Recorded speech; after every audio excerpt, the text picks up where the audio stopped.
know that I am recording. At least I think I'm recording. Yes, I am recording. Okay, so what we're going to do here is I'm going to work a problem with you with balancing redox.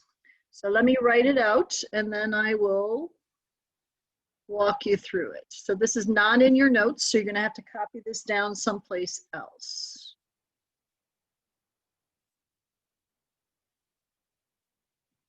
And I will make it bigger.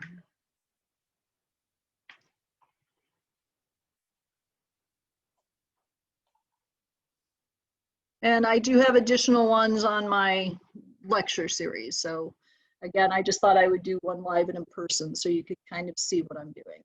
So Cn minus plus MnO4 minus goes to CnO minus plus MnO2 in a basic solution.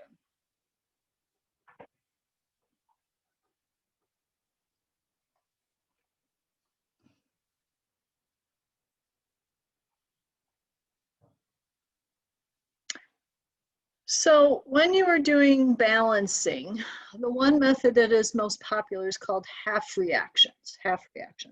So what that means is I'm going to take Cn and it's going to become CnO minus.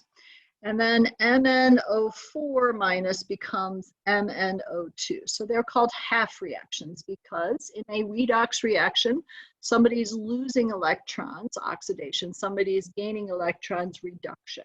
So what you have to do is you have to go through the steps. So if you want to have your steps out next to this while I'm doing it, I'm going to keep flipping back and forth while I go through this. And there is no magic way of doing this, so it is a personal preference as to what you like to do.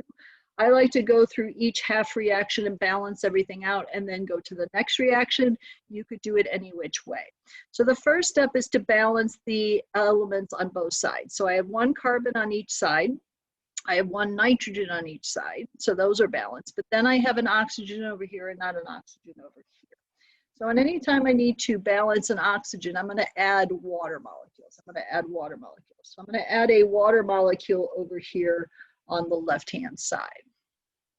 So now I have an oxygen over there, but now I've created another dilemma.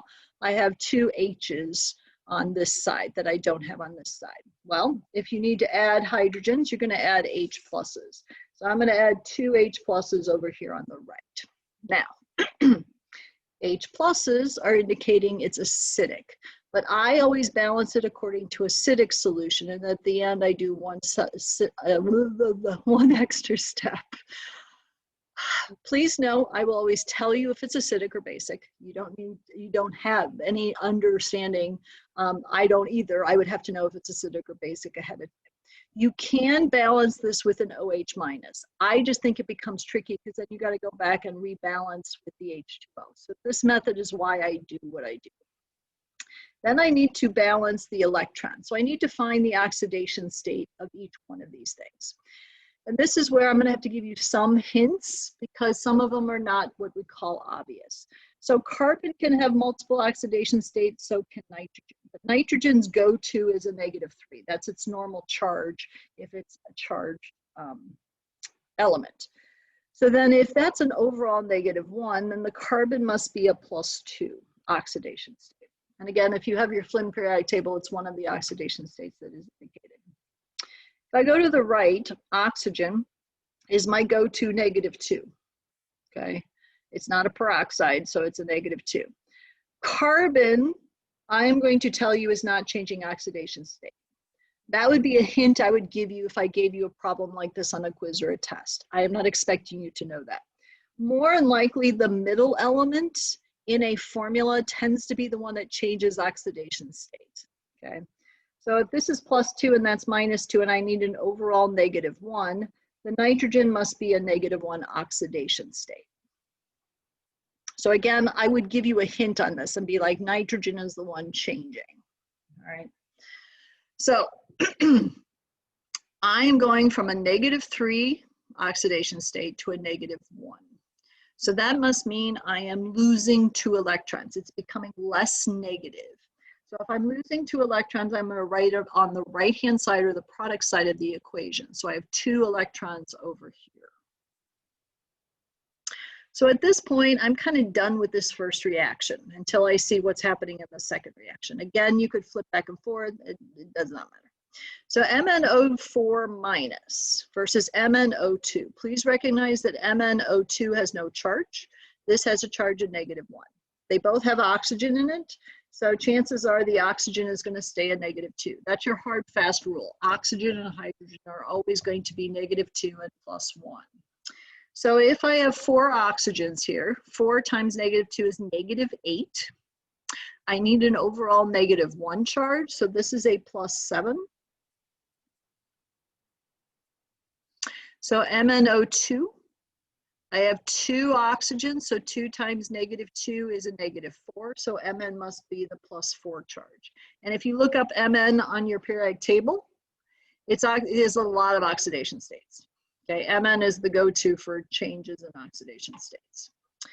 So if this equation is losing 2 electrons, this equation has to be gaining 2 electrons. So I always know one, like I really understand oxidation more than reduction sometimes, or vice versa. So I know if I'm going from a +7 to a +4, I think of it just in algebra, okay, or arithmetic. I need to add a -3 to this side to get to the +4. So I must have 3 electrons over here on the left-hand side. So I'm gaining 3 electrons. It must be reduction because this one is losing electrons. MnO4, I have 4 oxygens here and I have 2 here. Mn's are balanced. So I need to put 2 water molecules on the right-hand side to get my oxygens in there. Now that I have that, unfortunately, I have 4 hydrogens that I need to add over here. And the only way I could add them is as acidic solution. Again, you could add an OH. I just think it's more, it just takes you more time. So that's why I always balance in acidic and then I do the last step. So when we are balancing, we must balance the electrons. So that means if I am losing 2 electrons, somebody has to be gaining those. I'm gaining 3 here. So these electrons need to be the same. I can't just keep it this way. I can't say, oh, I have an extra electron over here. It doesn't work that way. So that means this process here is going to lose as many electrons as this one needs. So that means the common number between 2 and 3 is 6. So I'm going to multiply everything in this first equation by 3, So this is going to be a 3. This is a 3, 3, 6, and 6. So second equation, I need to get this to 6, so I have to multiply everything by 2. So this becomes 8, that becomes 6, that's 2, and that is 4. And this is where it gets really messy. So you might want to use like a pencil for some of these because it, I got a lot of numbers, I got charges all over the place. It does get confusing. So if you get stuck somewhere, unfortunately, you are going to have to kind of go back to the beginning because it does get very convoluted in here. All right, so now I'm going to essentially add these 2 reactions together and see who cancels out. So again, your electrons must cancel. So the 6 electrons are lost here, the 6 are gained. So I don't include those in my final reaction. I then see my 8 H pluses and my 6 H pluses here. So essentially I have 2 H pluses over here on the left-hand side. Oops, out of screen there. 2 H pluses. All right, I then look at my waters. I got 3 waters here, I got 4 waters here, so I'm probably gonna have an extra water on this side, so I will write in water over here and cross out my waters.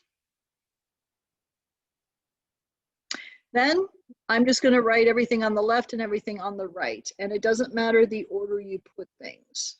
So if you wanna write MnO4 minus, 2 of them before this, doesn't matter, okay. 3CnO minus plus 2MnO2 plus my water.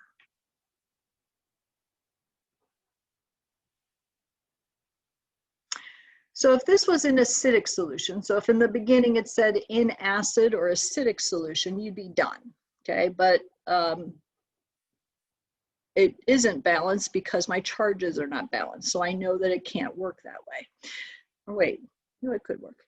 So if I have a basic solution, I'm going to add OH as many as I have H pluses. But if I add it to one side, I have to also add it to the other side, just like in algebra. So since I have two H pluses here, I'm going to add two OH minuses to this side, and I'm going to add two OH minus to that side. So this is why I kind of teach a little acid base before this, but I mentioned this when we did net ionic. H plus plus OH minus gives you water. That's a neutralization reaction. So this essentially becomes two water molecules. Now, the two OH minus doesn't cancel out anything here. So all I have to do is look, I got two H2Os and one H2 over here. So I'm going to end up with one water on the left. So it's going to be water plus 3Cn minus plus 2MnO4 minus goes to 3CnO minus plus 2MnO2 plus 2OH minus. And I will move this up so we could kind of see it a little bit more.